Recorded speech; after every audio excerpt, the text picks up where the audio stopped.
Ертеде ата мен әже болыпты. Әже қамыр илеп, дөңгелек бауырсақ жасапты. Әже пісірген бауырсақ өте әдемі болып шығыпты. Бір кезде бауырсақ жанданып, үстелден домалап түсіп кетіпті. Бауырсақ домалап далаға шығып кетіпті.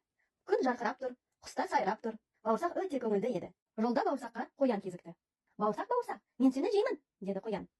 Жоқ қоян, мені жей алмайсың. Мен саған ән айтып берейін, деді бауырсақ. Мен бауырсақпын, домалаймын, қашамын. Енді бауырсақтың алдынан қасқыр шықты. Бауырсақ, мен сені жеймін, деді қасқыр. Жоқ қасқыр, мені жей алмайсың. Мен саған ән айтып беремін, деді бауырсақ. Мен бауырсақпын, домалаймын, қашамын. Сәлден соң бауырсаққа аю кезікті. Бауырсақ, мен сені жеймін, деді аю.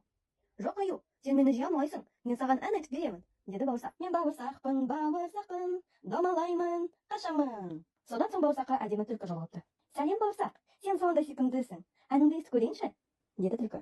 Бауырсақ қуанып, әнін тағы да айтты. Ал түлкі болса тыңдаған болып, бірден бауырсақты жеп қойыпты. Сөйтіп бауырсақ аңдардың бәрінен қашып құтылып, қу түлкіден құтыла алмапты. Балалар, бізге ертегіміз сақ болуды үйретеді. Ертегіміз осымен аяқталды.